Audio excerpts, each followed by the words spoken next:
ప్రభు యొక్క ఘనమైన నామాన్ని బట్టి ప్రతి ఒక్కరికి వందనాలు చెల్లిస్తూ ఉన్నాను. ఈరోజు ప్రతి ఒక్కరు కూడా సమస్యలన్నింటినీ పరిష్కరించుకోవాలని వారు కోరుకుంటూ ఉంటారు. ఆ సమస్యలు పరిష్కరించుకోవడానికి కావాల్సినటువంటి సహాయం కొరకు వారు పరుగులెడుతూ ఉంటారు. ఈరోజు నీ సమస్యలు పరిష్కరించుకోవడానికి నువ్వు ఎవరి దగ్గరికి పరిగెడుతూ ఉన్నావు? అపోస్తల కార్యాలు 19వ అధ్యాయము 19వ వచనంలో చూసినప్పుడు చాలా మంది మాంత్రిక విద్య అభ్యసించినటువంటి వారు అనేక పుస్తకాలను సంపాదించుకొని ఆ పుస్తకాల ద్వారా మంత్రశక్తులను ఆశ్రయించి వాటిని బట్టి తమ పరిస్థితులన్నింటినీ మార్చుకోవాలని, లాభాన్ని పొందుకోవాలనేటువంటి ఆలోచన కలిగినటువంటి వారు అనేక మందిని మనం చూస్తూ ఉన్నాము.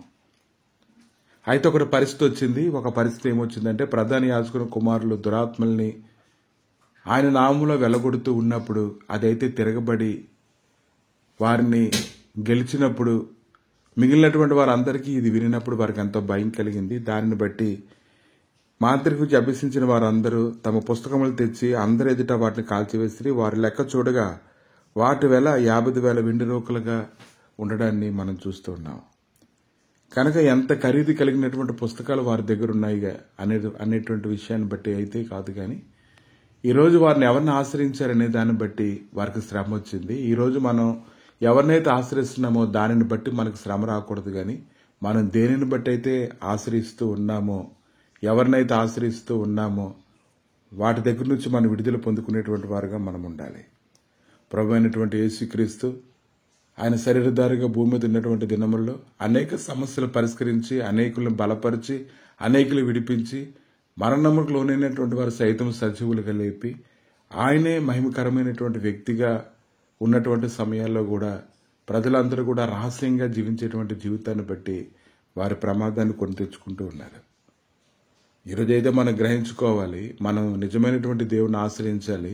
ఆయన మాత్రమే మన సమస్యను పరిష్కరించగలరని ఈ దినాన్ని మనం తెలుసుకోగలగాలి. ఈరోజు దేవుడికి వ్యతిరేకంగా ఉండి ఎవరు ఏమీ చేయలేరు.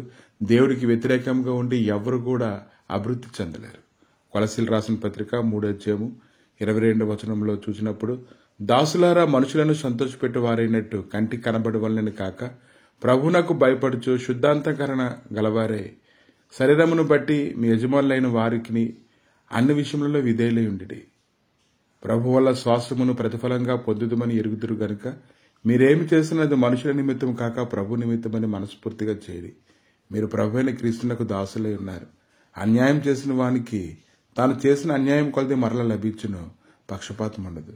కనుక ఈరోజు మనం ఏదైతే విత్తుతామో దాన్నే కోస్తాం. కనుక మనం దేన్ని ఆశ్రయిస్తున్నామో, దేనిని బట్టి మనం సంతోషిస్తున్నామో, దేనిని బట్టి లాభాన్ని పొందుకుంటామని మనం అనుకుంటున్నామో, నువ్వు దేన్ని ఆశ్రయిస్తున్నావు ఇది నన్ను జాగ్రత్తగా చూసుకోవాలి.